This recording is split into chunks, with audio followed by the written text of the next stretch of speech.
উত্তরবঙ্গের ঐতিহাসিক লুপ ব্রিজে ফাটল। উত্তরবঙ্গের অন্যতম সেরা আকর্ষণ লুপ পুল, কিন্তু এই পুলের একই হাল।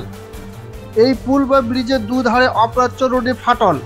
অবাক হচ্ছেন তো? জানলে আরও অবাক হবেন যে একই সঙ্গে ধস নেমেছে বাগরাকোট থেকে সিকিমগামী নির্মীয়মান 717 জাতীয় সড়কের একাধিক জায়গায়, যা দেখে রীতিমতো আতঙ্কে স্থানীয় সাধারণ মানুষ ও পর্যটকরা।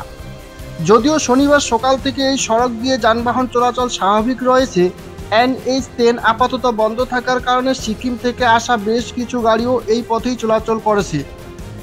এই দিন সকালে পুলের নিরাপত্তার দায়িত্বে থাকা পুলিশ কর্মী থেকে শুরু করে সংশ্লিষ্ট নির্মাণকারী সংস্থার আধিকারিকদের সঙ্গে কথা বলেন এলাকাবাসী।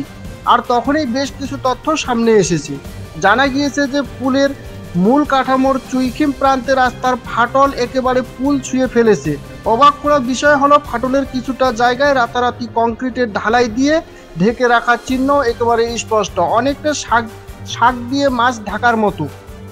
এই বিষয়ে নির্মাণকারী সংস্থার প্রজেক্ট ম্যানেজার আমানুল্লাহ খান বলেন, গত কয়েকদিন ধরে লাগাতার বৃষ্টির জেরে দুপাশের অপ্রাপ্ত রোডের কিছুটা অংশে ফাটল দেখা দিয়েছে, শীঘ্রই তা মেরামত করা হবে।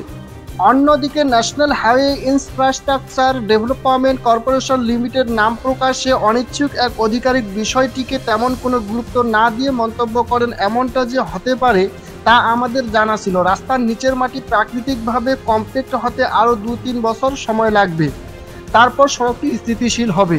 নিম্নমানের কাজের জেরে রাস্তায় বড় বড় ফাটল দেখা দিয়েছে। ক্ষোভের সঙ্গে এমনটাই অভিযোগ স্থানীয় মানুষজনের।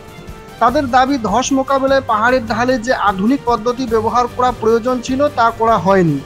এছাড়াও বাগরাকোটের চাটমারি থেকে লাভা পর্যন্ত গোটা রাস্তাতেই এ ধরনের কাজ হয়েছে বলেও অভিযোগ তাদের। আপনারা দেখতেছেন MS নিউজ ইন্ডিয়া।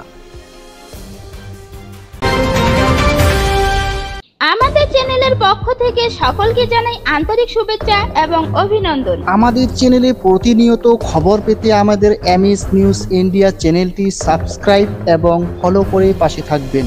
সুস্থ থাকুন, ভালো থাকুন। MS নিউজ ইন্ডিয়া চ্যানেলের পর্দায় চোখ রাখুন। আবার আসতেছি পরের খবরে।